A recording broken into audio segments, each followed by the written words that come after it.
Okay, we will start. I don't know how to check this, but I hope everyone has joined. Manji sir, please reply whether I am audible or not. Clear.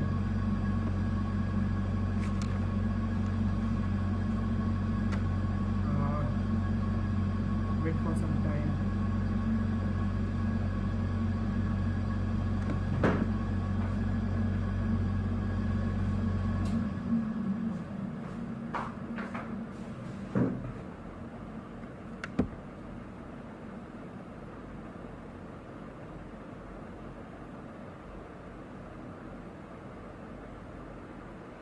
Yes, now is it audible?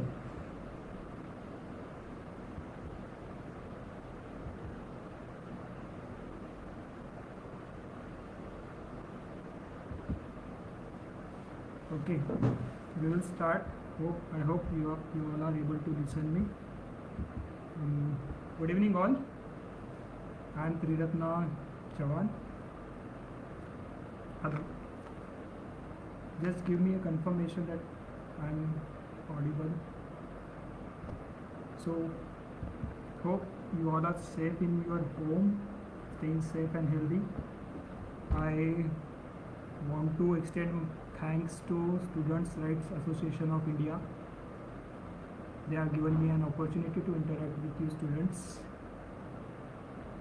I also want to congratulate Ranjit sir and his team who have given me this platform to express myself.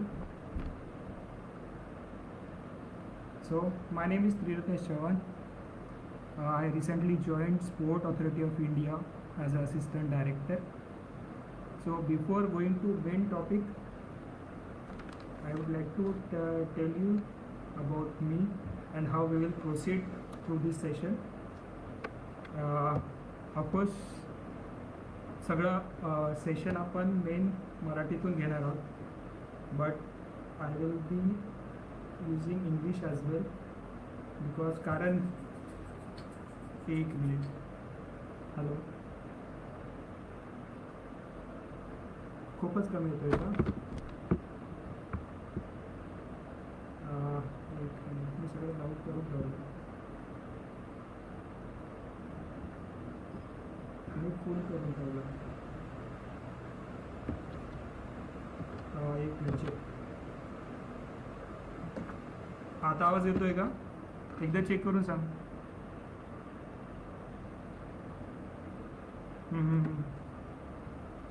हां, ठीक आहे.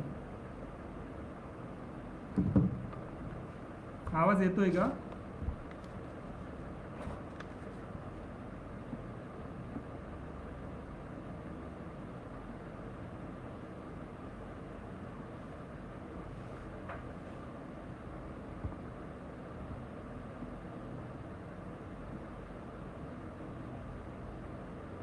Clear येतोय आवाज?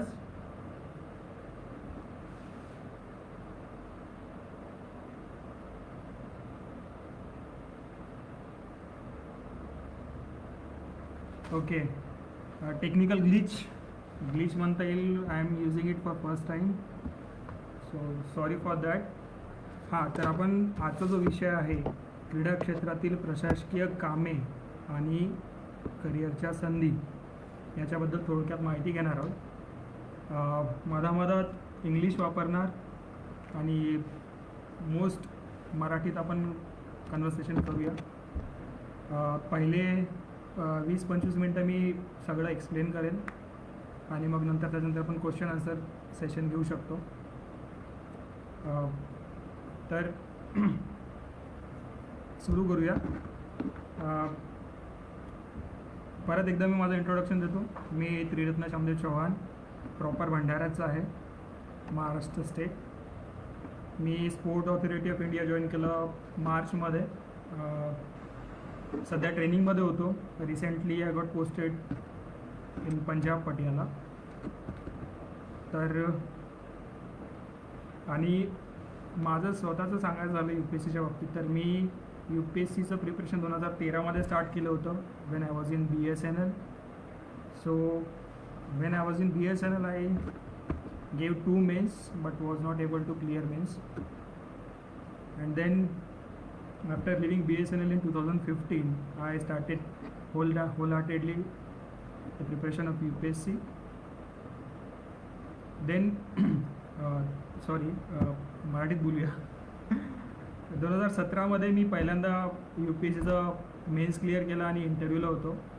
आणि मागच्या वर्षी 2019चा परत men's दिलं आहे, क्लिअर झालं आहे, इंटरव्ह्यू दिला आहे, आता त्याचा रिझल्ट पेंडिंग आहे.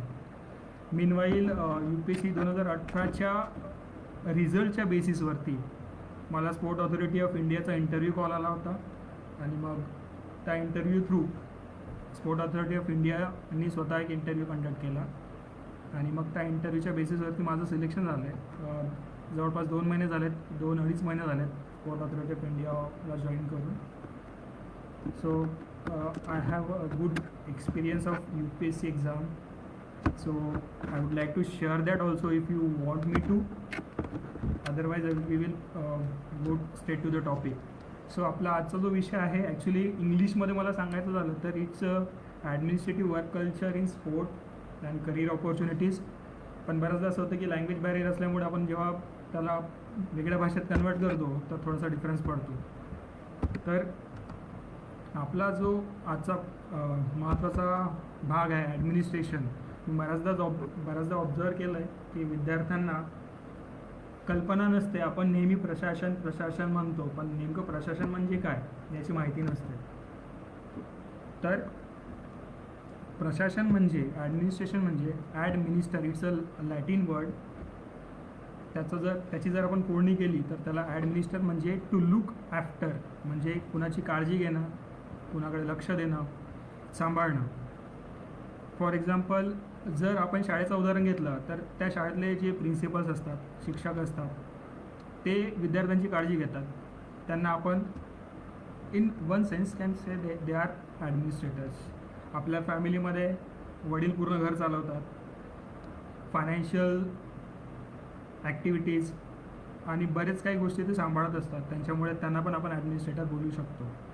तसंच स्पोर्ट ॲडमिनिस्ट्रेटरमध्ये नेमकं काय करतो तर स्पोर्ट ॲडमिनिस्ट्रेटर जे स्पोर्ट्सचे ॲथलीट्स असतात त्यांची काळजी घेतात.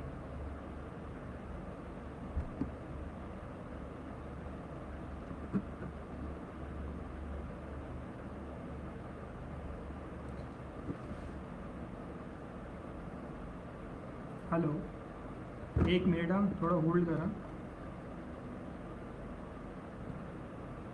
हां, तर स्पोर्ट ॲडमिनिस्ट्रेशनमध्ये 2 महत्त्वाचे की टर्म्स आहेत. एक तर ॲडमिनिस्ट्रेशन आणि स्पोर्ट्स. स्पोर्ट्स म्हणजे काय तर हे आपल्या सगळ्यांना माहिती आहे, त्याच्यामुळे त्याच्यात डीप जायची गरज नाही आहे.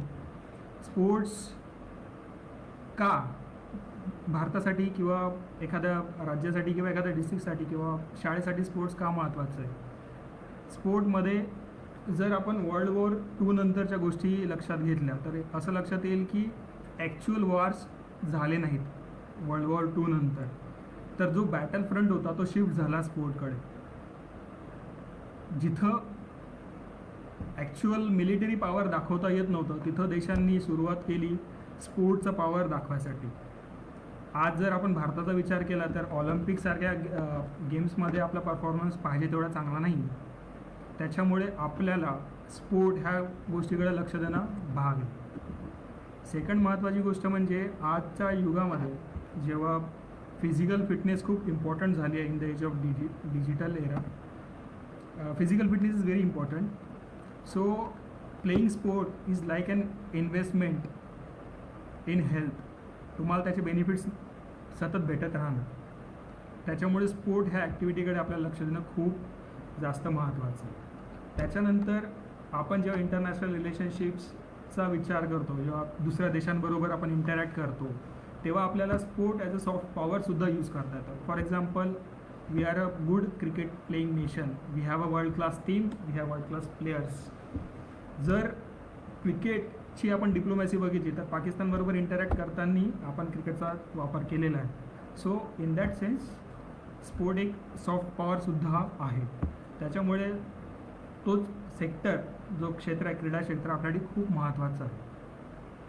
त्याच्यानंतर स्पोर्ट ॲडमिनिस्ट्रेशनमध्ये ॲडमिनिस्ट्रेटरचा काय काम असतं तर generally administrator, sport administrator is for there to look after sport persons, athletes जे खेळाडू असतात त्यांच्याकडे लक्ष देण्यासाठी असतात. तर ॲडमिनिस्ट्रेटर सर्वात आधी प्लॅनिंगचं काम करतो.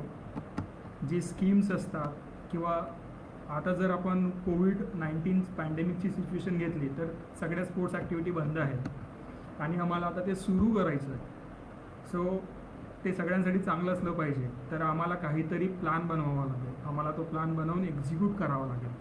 We have to consider every little aspect, every problem, we have to come up with solutions. So that's the basic job of administrator. त्याच्यानंतर मग आम्ही खेळाडूंसाठी खूप सारे कॅम्प्स ऑर्गनाईज करतो. सॉरी मला खूप घाम येतो कारण के सी बंद केलं आहे. सो आणि दुसरं म्हणजे ऑर्गनायझिंग. खेळाडूंसाठी नॅशनल कॅम्प्स कंडक्ट करणं, तिथून टॅलेंट स्काउटिंग करणं, ह्या ज्या सगळ्या गोष्टी आहेत त्या ऑर्गनायझिंगमध्ये येतात. मग त्याच्यानंतर प्रत्येक छोट्या ॲस्पेक्टसाठी, from financial to infrastructure to equipment to planning, सगळ्यांसाठी टीम असतात. त्या टीम्सचे हेड सगळे ॲडमिनिस्ट्रेटर्स असतात. They plan out everything, they execute every minute details of each and every plan. त्याच्यामुळे जो कोऑर्डिनेशनचा काम असतं ते जास्त महत्त्वाचं असतं ॲडमिनिस्ट्रेटरसाठी. ह्या सगळ्या सिनारिओमध्ये स्पोर्ट ऑथॉरिटी ऑफ इंडिया कुठं येतं? तर स्पोर्ट ऑथॉरिटी ऑफ इंडिया ही ऑटोनॉमस बॉडी आहे गव्हर्नमेंट ऑफ इंडियाची, under department of sports, under ministry of youth affairs and sport. ह्या organisation through government, in short ministry, इंडियामध्ये होणाऱ्या सगळ्या स्पोर्ट ॲक्टिव्हिटीज कंट्रोल करतं. कंट्रोल कसं करतं?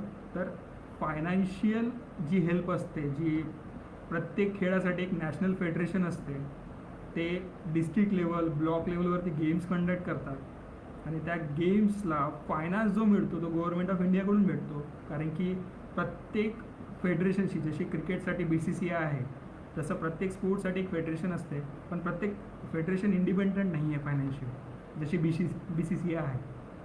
तर त्यांना फायनान्शियल फंड प्रोव्हाइड करणं.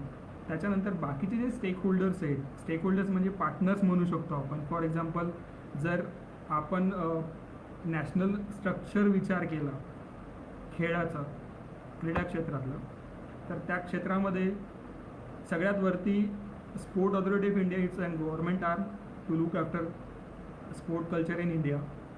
त्याच्यानंतर नॅशनल फेडरेशन्स असतात. प्रत्येक स्पोर्ट्ससाठी जी नॅशनल टीम बनवली जाते ते फेडरेशन्स त्या टीम पिक करतात. त्या फेडरेशन्सला स्टेट फेडरेशन्सचा सपोर्ट असतो किंवा त्यांची मेंबरशिप असते नॅशनल फेडरेशन्समध्ये. Same on the same line district लेवलवरती प्रत्येक स्पोर्टच्या फेडरेशन्स असतात आणि ब्लॉक लेवल्सवरती असतात. तर ती जी पूर्ण हायरार्की आहे त्यांच्यामध्ये कोऑर्डिनेट करणं आणि चांगला टॅलेंट, एखादा चांगला विद्यार्थी किंवा विद्यार्थिनी जी चांगली खेळत आहे त्यांना संधी देणं, त्यांना योग्य ती कोचिंग देणं, इक्विपमेंट सपोर्ट आणि इन्फ्रास्ट्रक्चर सपोर्ट देणं, ते काम जे आहे ते स्पोर्ट ऑथॉरिटी ऑफ इंडिया करतात. तर स्पोर्ट ऑथॉरिटी ऑफ इंडियाचे all over India 12 major regional centres आहेत आणि त्याच्यासोबतच बरेच छोटे साई ट्रेनिंग सेंटर्स आहेत जिथं आपण ॲथलीट्स लोकांना ट्रेनिंग देतो. जर आपल्याला ॲनॉलॉजी बघायची असेल तर जसे इंजिनिअरिंग कॉलेजेस असतात किंवा फॉर एक्झाम्पल IIT असतात, IIT Bombay, IIT Kharagpur, IIT Kanpur, त्यासारखे साईचे रिजनल सेंटर्स आहेत. IITsमध्ये आपण एज्युकेशन फील्डमधले एज्युकेशन फील्ड आहे जिथं मुलांना आपण शिक्षण देतो. सेम आम्ही रिजनल सेंटर्समध्ये किंवा आपले जे साई ट्रेनिंग सेंटर्स आहेत तिथं आम्ही विद्यार्थ्यांना फिजिकल एज्युकेशन देतो.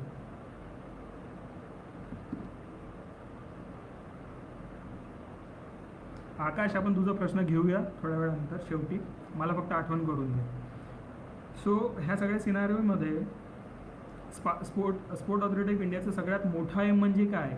आम्ही 2 गोष्टींवरती फोकस करतो आहे.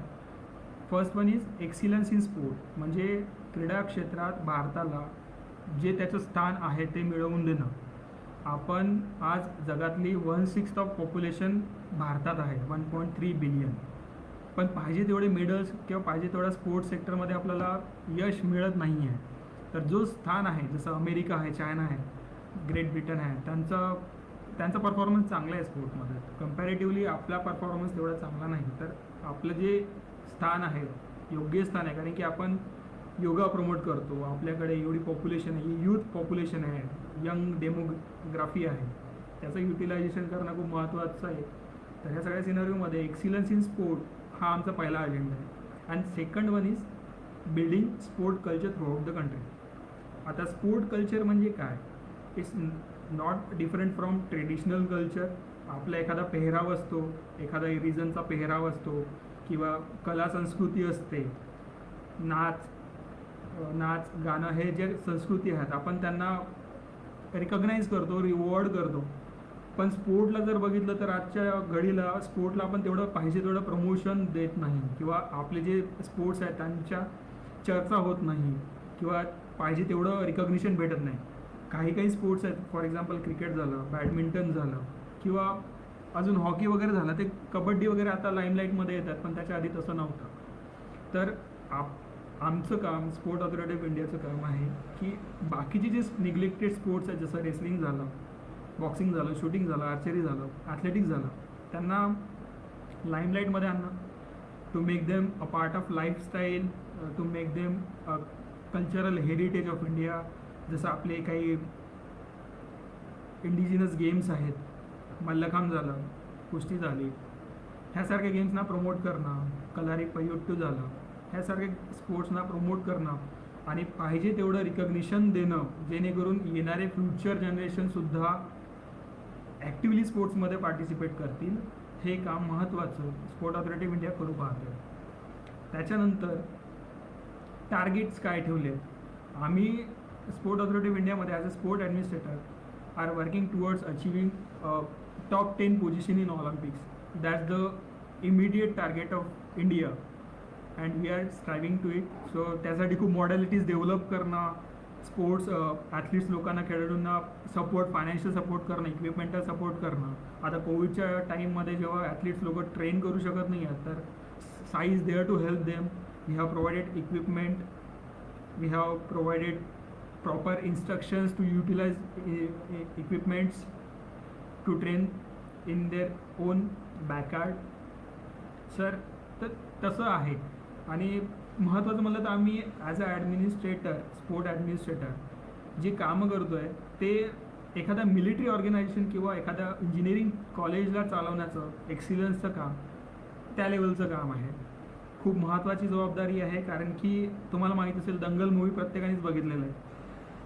मिलिटरी वॉर झाल्यानंतर बऱ्याचदा फ्लॅग होस्टिंग व्हायचं, पण त्याच्यानंतर जेव्हा आता वार होत नाहीत तेव्हा जे फ्लॅग होस्टिंग फ्रंटियर्सवरती फक्त आणि फक्त स्पोर्ट्समध्ये होतात. त्याच्यामुळे we can understand the gravity of the situation. It's a proud movement जेव्हा आपला एखादा खेळाडू जागतिक स्तरावरती खूप चांगलं काम करतो. तर जेव्हा आपला झेंडा फहरवला जातो, it's a very proud movement, everyone want to live it. त्याच्यामुळेच दंगल मूवीचा जो क्लायमॅक्स सीन होता तो पण तसाच होता. तो आपला तिरंगा ध्वज आणि त्याच्यानंतर बाकीच्यांच्या ज्या रिॲक्शन्स होत्या, इट्स क्वाईट एन्थ्रलिंग एक्सपिरियन्स. त्याच्यानंतर आपण हे सगळं क्रीडा क्षेत्राबद्दल माहिती घेतली. फिजिकल फिटनेस, फिजिकल एज्युकेशन, ह्या सगळ्या गोष्टी महत्त्वाच्या आहेत. इंडिया सध्या वर्ल्डची डायबेटिक कॅपिटल म्हणून ओळखली जाते. तर त्या सिनारिओमध्ये फिजिकल एज्युकेशनचा सिग्निफिकन्स आता एकदम नेक्स्ट लेवलवरती गेलेला आहे. त्याच्यामुळे आपल्याला काही असो, म्हणजे डिजिटल एरामध्ये आपण we spend lot of time on mobile, we have to get detach from it, it's hampers our mental health. So sport is physical sport, not sports like game and carom which can be played while sitting on a table. We are focusing on physical fitness sports like kabaddi, football, cricket, hockey. We have to focus on those sports because they will आपल्याला ती शक्ती देतील tackle करायला mental हेल्थचे issue. तर sport authority of India काही स्कीम्सवरती काम करते as a sport administrator. आमचं काम आहे की त्या स्कीम सगळ्या इम्प्लिमेंट करायच्या.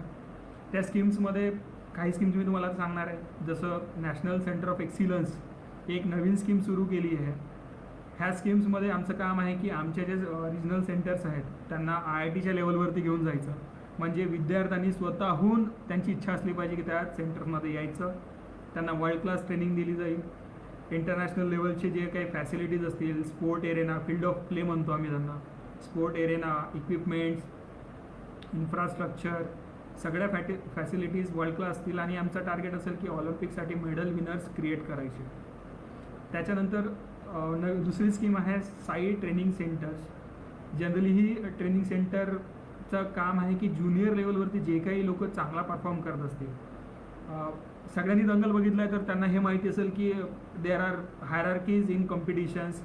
कॅडेट जे 12 ते 14 वर्षाच्या कॅटेगरीमध्ये असतात त्यांना आम्ही कॅडेट्स म्हणतो. त्यांच्या कॉम्पिटिशन्स हेल्ड करतात. मग 14 ते 16, 12 ते 14, 14 ते 16 आणि 16 ते 18 अशा सब ज्युनियर आणि मग 18च्या वरती किंवा 21च्या वरती सिनियर कॅटेगरी असते कॉम्पिटिशनच्या. आणि मग सिनियरच्या टीम्समधून नॅशनलची टीम सिलेक्ट होते आणि मग ते इंटरनॅशनल लेवलवरती कम्पीट करतात. तर ह्या सगळ्यांच्या कम्पिटिशन्स ह्या कॅरी करणं, त्यांना प्रॉपर कोच, गायडन्स सगळं प्रोव्हाइड करणं हे स्पोर्ट ऑथॉरिटी ऑफ इंडियाचं मॅन्डेट आहे. तर साई ट्रेनिंग सेंटरमध्ये ज्युनियर लेवलवरती जे लोक चांगला परफॉर्म करत असतील त्यांना सायंटिफिक ट्रेनिंग देण्याचं काम केलं जातं. प्रत्येक स्कीममध्ये कोटा असतो. प्रत्येक सेंटरवरती प्लेयर्स डिस्ट्रीब्युटेड असतात. टोटल ऑलिम्पिकचे 33 डिसिप्लिन्स आहेत. प्रत्येक डिसिप्लिनला आपण वेटेज दिलं आहे की नियर बाय फ्युचरमध्ये जेव्हा 2020चा आता ऑलिम्पिक होणार होतं ते जे पोस्टपोन झालं, त्यात कुठले स्पोर्ट पर्सन्स आहेत जे आपल्याला इम्पॉर्टंट आहेत किंवा जे आपल्याला मेडल देऊ शकतात, मग त्यांच्यावरती वेगळा फोकस. मग काही डिसिप्लिन्स असे आहेत जे आपण 2024 आणि 2028वरती फोकस करतो आहे. तर त्यांना वेगळं सेग्रिगेट करून त्यांच्यावरती स्पेसिफिक फोकस ठेवणं हे आपलं एम आहे. तर त्यासाठी साई ट्रेनिंग सेंटर्सचं स्कीम लॉन्च केलेलं. त्याच्यानंतर एक एक्सटेन्शन सेंटर्स आहेत जिथं आपण एज्युकेशनशी रिलेटेड असलेले युनिव्हर्सिटीज आहेत, स्कूल्स आहेत, त्यांच्याबरोबर आपण MOU साईन करून मेमोरंडम ऑफ अंडरस्टँडिंग म्हणजे आपण एक ॲग्रीमेंट साईन करून तिथं सेंटर्स चालवतो आहे, फायनान्शियल इक्विपमेंटल सपोर्ट देतो आहे आणि मग ते आपल्याला टॅलेंट हंट करून देत आहे. त्याच्यानंतर आर्मी बॉईज स्कूल एक स्कीम आहे ज्यामध्ये मिलिटरीच्या ज्या इन्स्टिट्यूट्स आहेत त्यांच्याबरोबर आपण ॲग्रीमेंट करून त्या लोकांना फायनान्शियल आणि इक्विपमेंटल सपोर्ट देतो. बाकी सगळे काम कोचिंग वगैरे ते बघत असतात. त्याच्यानंतर अजून एक स्कीम आहे. आता ह्या जनरल स्कीम्स आहेत ज्या आम्हाला रन कराव्या लागतात आता ॲडमिनिस्ट्रेटर. महत्त्वाच्या ज्या स्कीम्स आहेत ज्या आता आपल्याला माहीतच आहे की जसं खेलो इंडिया, हे टॅलेंट आयडेंटिफिकेशन म्हणजे बडिंग टॅलेंट असतात, जे लहान मुलं असतात ज्यांच्यात खूप स्किल्स असतात, क्वालिटीज असतात, त्यांना शोधून त्यांना प्रॉपर तसा गायडन्स देण्यासाठी आम्ही आमच्या इन्स्टिट्यूटमध्ये भरती करतो. तर Khelo India is a new scheme under which we are trying to identify potent talent, sporting talent which can in future represent India and have a medal potential. त्याच्यानंतर मग top scheme target Olympic podium. ह्या स्कीममध्ये generally जे elite players असतात, जे जसं अभिनव बिंद्रा झाले किंवा रोहन बोपन्ना झाले, ह्या सगळ्यांना फायनान्शियल सपोर्ट प्रोव्हाइड करणं जेणेकरून त्या लोकांना आपल्या फक्त ट्रेनिंगवरती फोकस करायचं आहे. पैसा, फायनान्शियल हा जेवढा काही सपोर्ट आपल्याला मदत करता येईल, त्यांना जे इक्विपमेंट्स पाहिजे, स्पेसिफिक इक्विपमेंट्स पाहिजे, सगळ्यांचा जो आधार त्यांना सपोर्ट पाहिजे त्याचं काम त्या स्कीम थ्रू दिलं जातं. Out of pocket allowance provide केला जातो. आता प्रत्येक स्कीमचं जसं फॉर एक्झाम्पल NCOE सांगितलं मी, नॅशनल सेंटर ऑफ एक्सिलन्स किंवा साई ट्रेनिंग एक्सटेन्शन सेंटर्स सांगितलेत, ह्या सगळ्या स्कीम्समध्ये आपण विद्यार्थ्यांना घेतो आहे आणि त्यांना फायनान्शियल सपोर्ट देतो आहे. नॅशनल ट्रेनिंग सेंटर ऑफ एक्सिलन्समध्ये जर एखाद्या विद्यार्थ्याला आपण रजिस्टर केलं किंवा त्याची ॲडमिशन केली तर त्याचं शिक्षणाचा खर्च, त्याचं फिजिकल एज्युकेशनचा खर्च सगळं साई बघणार. So it's a golden opportunity whoever wants to be part of a sport field. कारण की आता गव्हर्नमेंट रिसेंटली त्यांनी डिक्लेअर्स केलं आहे की sport will not be an optional choice, it will be a part of a curriculum. Means एखादा विद्यार्थी जर शाळेत जातो आहे तर त्याला स्पोर्ट खेळावाच लागणार आहे. ही नवीन sport policy government of India is under process to implement this policy. तर याच्यात फायनान्शियल सपोर्ट दिला तो जेणेकरून एखादा विद्यार्थी किंवा एखादा खेळाडू असेल त्याला बाकीच्या गोष्टींची चिंता करायला नाही पाहिजे. नॅशनल सेंटर ऑफ एक्सिलन्स झाला, मग साई ट्रेनिंग सेंटर झालं. तर ह्या सगळ्या स्कीम्समध्ये वेगवेगळ्या लेवलच्या ॲथलीट्सला आपण टार्गेट करतो. म्हणजे कुणाला ट्रेन करायचं आहे, एक्सिलंट ॲथलीट आहे, एलिट ॲथलीट आहे, डेव्हलपमेंटल ॲथलीट आहे, की एकदम ग्रासरूट लेवलवरचा म्हणजे एकदम लहान गावातून आलेला किंवा कमी वयातला चांगला खेळणारा विद्यार्थी असेल त्याला फायनान्शियल सपोर्ट दिला जातो ह्या सगळ्या स्कीम्समधून. मग स्पोर्ट अथॉरिटी ऑफ इंडियाच्या मदतीने फिट इंडिया ही मुवमेंट आता आपण ministry of youth affairs and sport राबवत आहे. त्यामध्ये आपण फिटनेस लेवल चेक करतो प्रत्येक विद्यार्थ्याची फ्लेक्झिबिलिटी, स्टॅमिना, स्ट्रेंथ आणि फिजिकल स्किल्स ह्याची नोंद केली जाते, जेणेकरून तो एक डेटाबेस क्रिएट झाला तर आपल्याला पोटेंट ॲथलीट्स भेटू शकतील, बघता येतील. हे झालं आपलं पहिला पार्ट, ॲडमिनिस्ट्रेशन, प्रशासकीय कामे, स्कीम्स. आता आपण वळूया आपल्या महत्त्वाच्या मुद्द्याकडे, तो म्हणजे करिअर ऑपॉर्च्युनिटीज. जर आपण विचार केला तर स्पोर्ट इंडियामध्ये तरी अदर दॅन क्रिकेट, फुटबॉल जे मेजर स्पोर्ट्स आहेत त्यांना सोडलं तर आपण बघतो की स्पोर्ट ही एंटरटेनमेंटसाठी खेळला जातो. It's a recreational activity. पण स्पोर्टमध्ये करिअर होऊ शकतं हे पॅरेंट्सना माहीत नाही आहे, बऱ्याच लोकांना माहीत नाही आहे, कारण की आपल्या इथं स्पोर्ट कल्चर नाही आहे, पाहिजे तेवढं रिकग्निशन नाही आहे, रिवॉर्ड्स नाही आहे. बऱ्याचदा आपण बघतो की करिअर जर करायचं झालं तर आपण एज्युकेशन, प्रॉपर एज्युकेशन फील्डला प्रायोरिटी देतो दॅन स्पोर्ट्स. हे खरं आहे की स्पोर्टमध्ये कॉम्पिटिशन खूप कटथ्रोट आहे ॲज कम्पेअर टू जर तुम्ही बी.टेक केलं की इंजिनिअरिंग केलं किंवा मेडिकल केलं तर तुम्हाला सहज जॉब भेटेल. पण जर तुम्ही स्पोर्ट ह्या फील्डकडे बघितलं तर जोपर्यंत तुम्ही एलिट ॲथलीट होत नाही तोपर्यंत तुमच्या जॉबची काही गॅरंटी नाही. तर करिअरचा जेव्हा आपण विचार करतो तेव्हा दोन गोष्टी, एक as a education field, sport as a education field आणि sport as a job provider, ह्या दोन याच्यात सेग्रिगेट करू शकतो. जर कोणी UPSC ॲस्पिरंट असेल तर मी career opportunity as a sport administrator काय असेल ते मी तुम्हाला ह्याच्यानंतर सांगेल.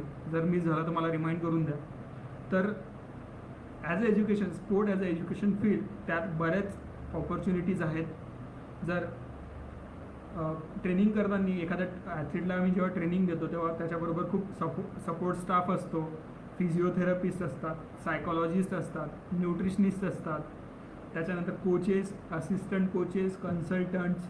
ह्या सगळ्यांचा जेव्हा आपण विचार करतो प्रत्येकाला त्याच्या फील्डमधून, जसं फिजिओथेरपिस्ट आहे तो मेडिकल फील्डमधून येतो, न्यूट्रिशनिस्ट आहे त्याची एक वेगळी स्वतःची फील्ड आहे. जर कुणाला इंटरेस्ट असेल सायन्समध्ये, स्पोर्ट्स सायन्समध्ये जाऊ शकतो तो. कुणाला मॅनेजमेंटमध्ये इंटरेस्ट असेल so he can do MBA in sport management and can join private organisations as well as join sport authority of India as a consultant. There are various opportunities. पण आपण स्पोर्टला अजूनपर्यंत तेवढं समजू शकलो नाही आहे. आपण फक्त एक नॅरो माइंड पर्स्पेक्टिव्हने स्पोर्ट फील्डकडे बघतो.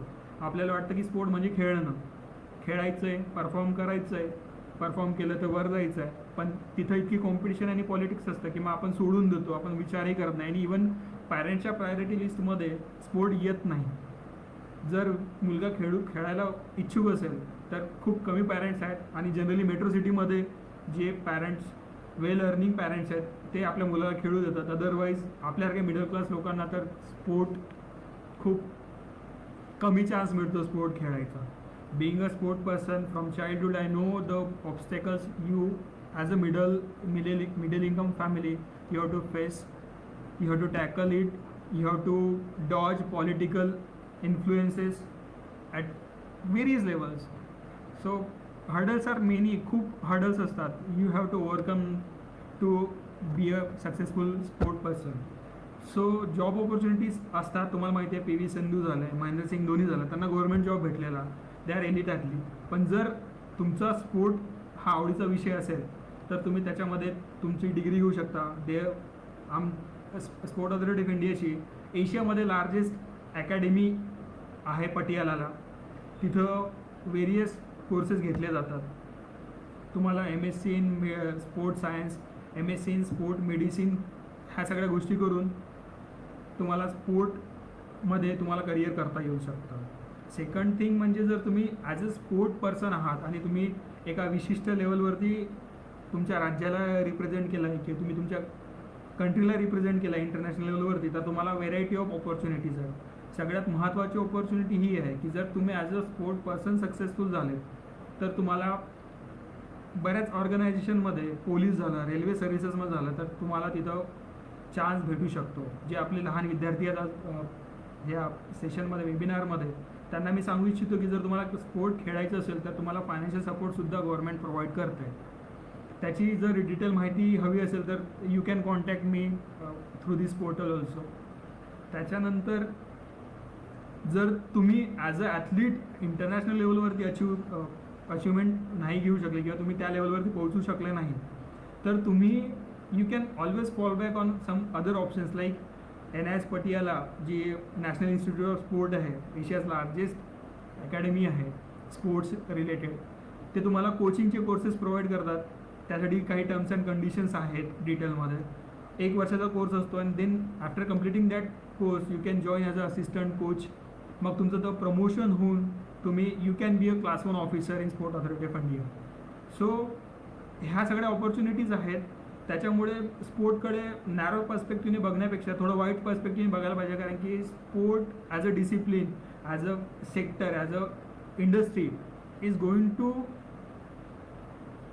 Increase in near future. आपण स्पोर्टला खूप एम्फॅसिस देतो आहे. Thanks to honourable prime minister of India. They are pushing sport agenda and fitness agenda to next level. We are focusing on yoga, we are focusing on physical education, we are focusing on fitness of each and every individual in country. So खूप चांगले initiatives आहेत. त्याच्यामुळे थोडं broad माइंडनी ह्या सेक्टर्सकडे बघायला पाहिजे. Crash courses पण provide केले जातात ज्याचा तुम्हाला नक्कीच फायदा होऊ शकतो. त्याच्यानंतर बरेच वर्क्स आहेत. Sport authority of India contract बेसिसवरती हायर करतं. हॉस्टेलचे मेस झालेत, त्याच्यानंतर सपोर्ट स्टाफ झाला किंवा सिक्युरिटीचं हे झाले, तर these are the avenues where you can think of making a career. Though they are quite not as remunerative as other job opportunities, but yeah you can think of making a career in sport sector. त्याच्यानंतर आपण वडील UPSC एस्पिरंट्स असतील त्यांच्यासाठी माझा हा special session, म्हणजे हा जो शेवटचा 5 मिनिटाचा जे काही मी सांगणार आहे ते महत्त्वाचं आहे.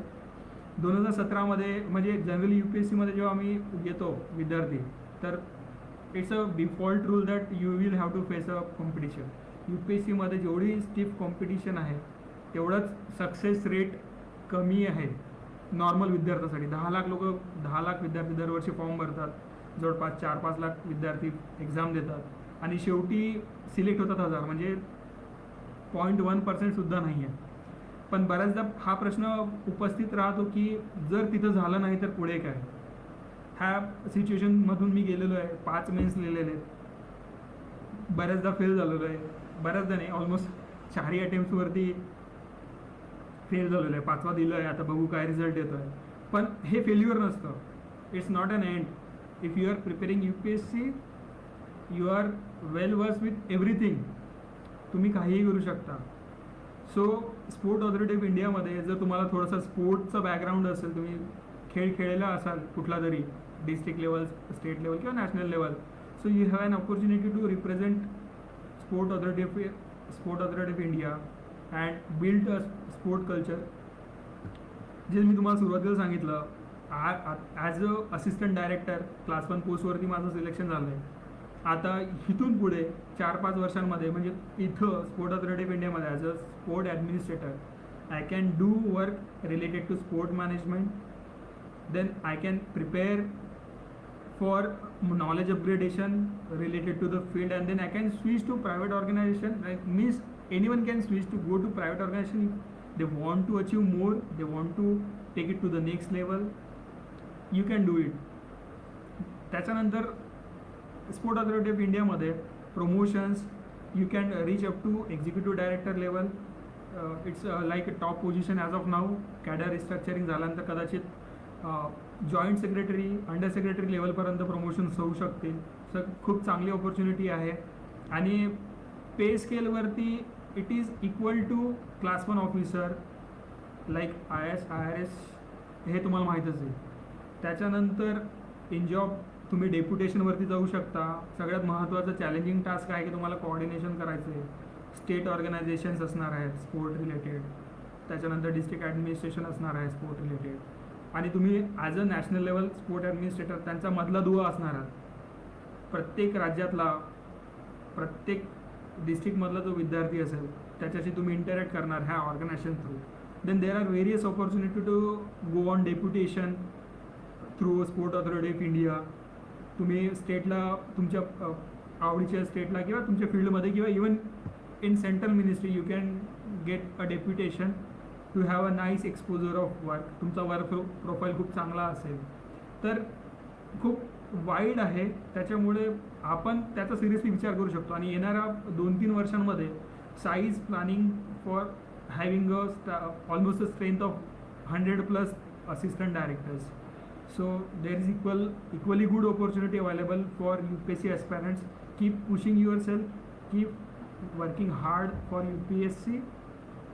You can get in Sport Authority of India. So I wish best of luck to especially to UPSC aspirants. आणि जर लहान विद्यार्थी असतील आपल्यासोबत या सेशनमध्ये तर त्यांना मी सांगू इच्छितो की येणाऱ्या काळामध्ये क्रीडा क्षेत्राला खूप महत्त्व येणार आहे. जर आपण ह्याच वेगाने चालत राहिलो तर मी प्रत्येक लहान विद्यार्थ्याला आश्वासित करू इच्छितो की तुम्ही खेळत राहा. कारण की ह्याच्यात आम्ही ॲज अ ॲडमिनिस्ट्रेटर मेहनत करतो आहे की प्रत्येक लहान विद्यार्थ्यांपर्यंत पोहोचव आणि त्यांना पाहिजे ती संधी देऊन फायनान्शियल सपोर्ट, इक्विपमेंटल सपोर्ट, त्यांना वर्क घेऊ आणून त्यांना ॲज अ करिअरमध्ये as a coach, assistant coach, consultant, support staff अशा ऑपॉर्च्युनिटीज प्रोव्हाइड करू शकू. जेणेकरून प्रत्येक विद्यार्थ्याची इच्छा असते खेळायची एंटरटेनमेंटसाठी, त्यांना आपण ॲज अ प्रोफेशनल ॲथलीट म्हणून डेव्हलप करण्याचं टार्गेट आपण समोर ठेवूया. एवढं बोलून मी थांबवतो. आपण क्वेश्चन अँड आन्सर सेशन घेऊ शकतो आता.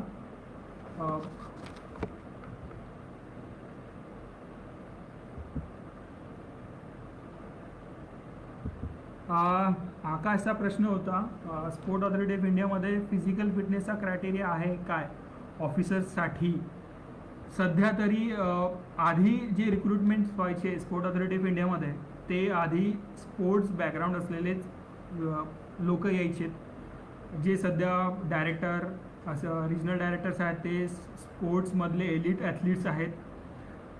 पण रिसेंटली मागच्या काही वर्षांपासून म्हणजे टू बी स्पेसिफिक 2012पासून UPSCचे जे ॲस्पायरंट्स आहेत ज्यांना स्पोर्ट्स बॅकग्राऊंड आहे त्या लोकांना पण इन्क्लूड करण्यात येतो आहे स्टाफमध्ये. Because as a administrator you should have a knowledge of every field, not only sport related field but financial field.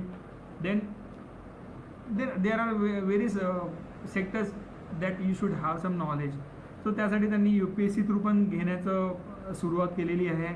माझी जी बॅच होती ती 4थी बॅच आहे UPSC थ्रू आलेली स्पोर्ट ऑथॉरिटी ऑफ इंडियामध्ये.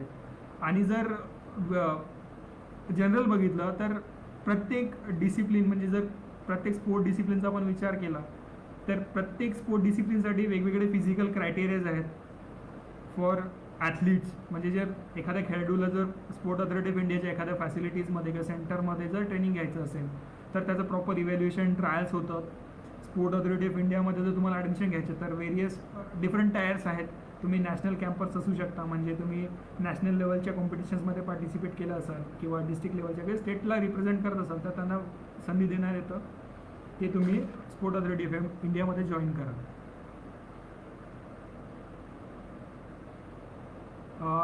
आकाशचा नंतरचा प्रश्न आहे की what recent measures have been taken by government to promote sport culture. Sport culture is it's not a work of government only. People need to participate in this endeavor.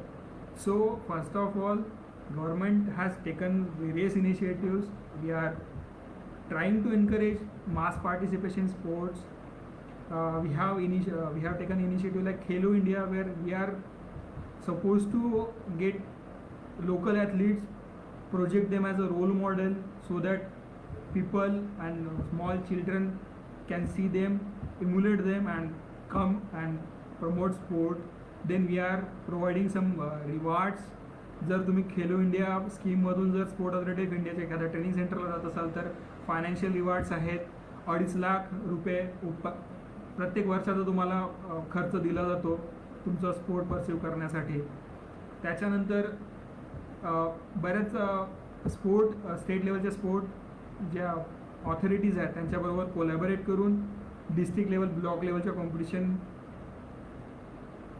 Promote करणं हे महत्त्वाचं काम हातात घेतलेलं आहे. त्याच्यानंतर स्पोर्ट ऑथॉरिटी ऑफ इंडियाची national sport talent contest म्हणून एक स्कीम होती, ज्यात इंडिजिनस गेम जसे कबड्डी, मल्लखांब झालं, कलरीपयट्टू झालं, तर IGMA indigenous games and martial arts म्हणून सबस्कीम होती. त्याच्या थ्रू आपण जे आपले रुरल स्पोर्ट्स आहेत त्यांना प्रमोट करतो आहे, जेणेकरून त्या स्पोर्ट्सचा अवेअरनेस वाढेल. आणि आपला जो कल्चर म्हणजे काय असतं, कल्चर म्हणजे जर 2 लोक 3 लोक एकत्र आले आणि त्या गोष्टींची चर्चा करणे, त्या गोष्टींना सोशल रिकग्निशन प्राप्त करून देणे म्हणजे एक कल्चर असतं. म्हणजे एखादा जर डान्स असेल किंवा एखादी भाषा असेल, आपण त्याला विशिष्ट दर्जा देतो. जेव्हा सोशल रिकग्निशन भेटतं तो आपोआप कल्चरमध्ये कन्वर्ट होऊन जातो, आपण त्याला रिकग्नाइज करतो. So these are some efforts that Sport Authority of India has been taking to promote sport culture in India. Other than that, साईटचा स्वतःचा मीडिया आहे, इंस्टाग्रामवरती, फेसबुकवरती पेजेस आहेत, ज्याच्यात आम्ही वेगवेगळ्या स्पोर्ट्सचे जे एमिनंट एलिट ॲथलीट्स आहेत त्यांना प्रमोट करतो आहे, जेणेकरून they will be promoted as a role model. आणि मग त्यांच्या थ्रू एखाद्या स्पोर्टला जर रोल मॉडेल मिळाला तर त्या स्पोर्टचं नाव होतं. तर ती एक फिलॉसॉफी आहे जी यूज केली जाते स्पोर्ट कल्चर प्रमोट करण्यासाठी.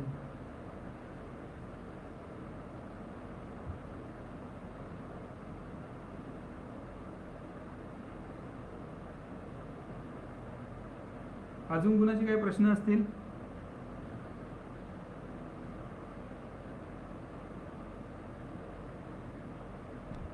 कमलेशचा प्रश्न आहे की is there any schemes that are promoting college students for sports to reach them at elite level athlete?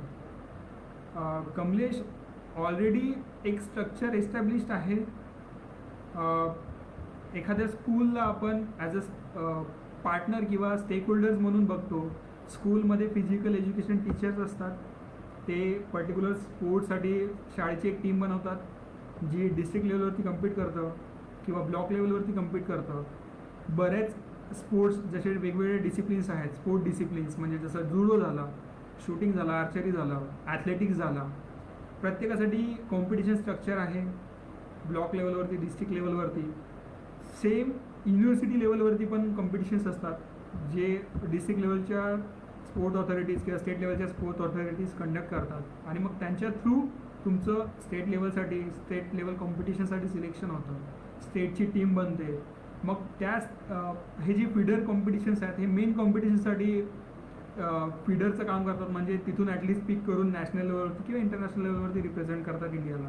आणि मग जेव्हा एखाद्या ॲथलीटला रिकग्निशन भेटतं, जेव्हा त्याला एखादी स्टेट रँकिंग भेटतं किंवा डिस्ट्रिक्ट रँकिंग किंवा स्टेट रँकिंग किंवा नॅशनल रँकिंग भेटतं, तर मग तो एलिट मानला जातो. जसं नॅशनल लेवलच्या कॉम्पिटिशन झालं तर टॉप 4ला प्रायोरिटी दिली जाते. खेलो इंडियामधून जर कोणी ॲथलीट कम्पीट करून येतो आहे तर त्याला फायनान्शियल सपोर्ट दिलं जातं. रिसेंटली आपण Khelo India university games conduct केले होते above age of 21 years old. तर हे सगळे आपण एलिट ॲथलीट डेव्हलप करायसाठीच एफर्ट्स घेतो आहे.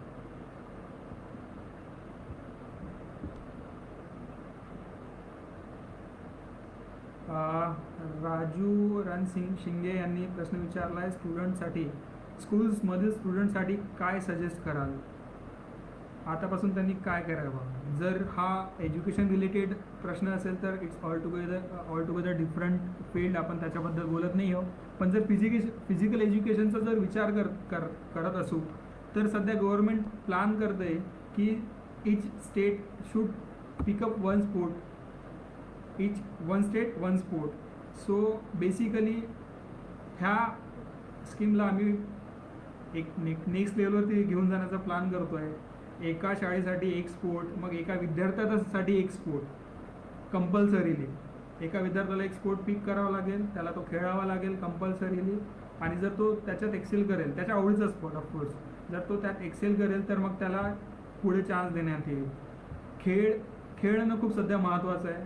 आपण मोबाईल एजमध्ये आहे, डिजिटल एजमध्ये आहे, तर त्या याच्यात वेरियस हेल्थ चॅलेंजेस आहेत. आपल्याला ते टॅकल करायचे असतील तर physical activity is very important.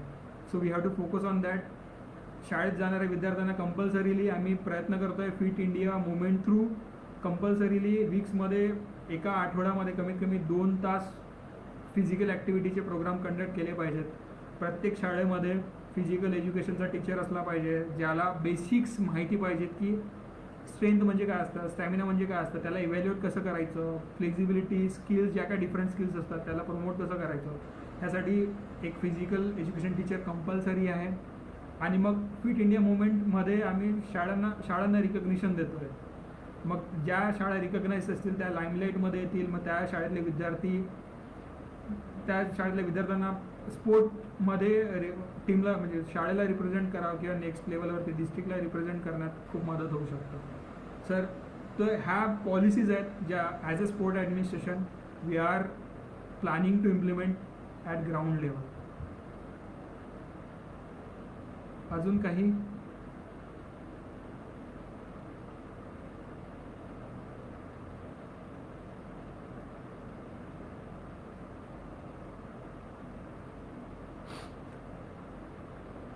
मला वाटतं अजून प्रश्न नाहीत. मी परत एकदा स्टुडंट्स राईट असोसिएशन ऑफ इंडियाचा आभार मानतो, त्यांनी मला संधी दिली. आणि thanks to Ranjit sir to arrange this session for me. It was a good experience. It was in fact my first live session, FB live session, but I think you enjoyed, everyone have enjoyed. I think I am able to increase your knowledge. परत एकदा एक प्रश्न आला आहे, लेवलला गेला असेल आणि त्याचे इकॉनॉमी प्रॉब्लेम असेल तर काय हेल्प कराल. कल्पना मी प्रश्न विचारला आहे की जर एखाद्या विद्यार्थ्याची फायनान्शियल कंडिशन वीक असेल, जर तो विद्यार्थी स्टेट लेवल डिस्ट्रिक्ट लेवलवरती जर असेल, रिकग्नाइज प्लेअर असेल आणि फायनान्शियल कंडिशन पुअर असेल, तर they are revenues, we are providing scholarship to them.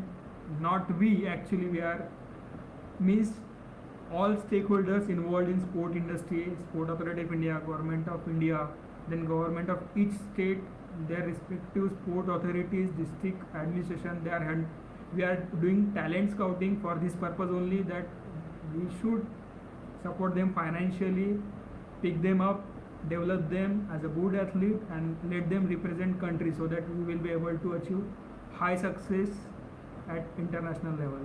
So जर कुणाला काही माहिती असेल किंवा कुणाला फायनान्शियल सपोर्टची गरज असेल, जो चांगला खेळाडू असेल त्याने नक्की वर यायला पाहिजे.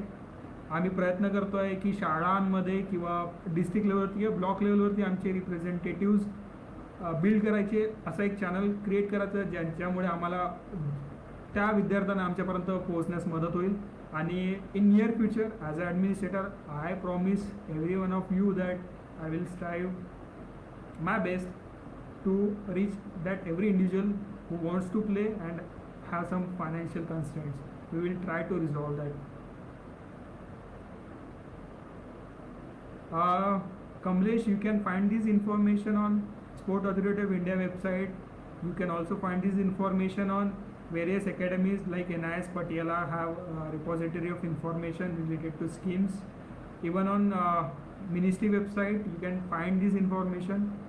And if you want to have information related schemes, you can ping me, email me. I will happily provide you the information required. Thank you. बराच वेळ घेतला आहे, 50 मिनटं झालेत. आपला मॅन्डेट कमी वेळेचा होता, बट ठीक आहे. Thank you for your patience hearing and thank you again, Students' Rights Association of India, to give me chance to speak to students and aspirants. Thank you.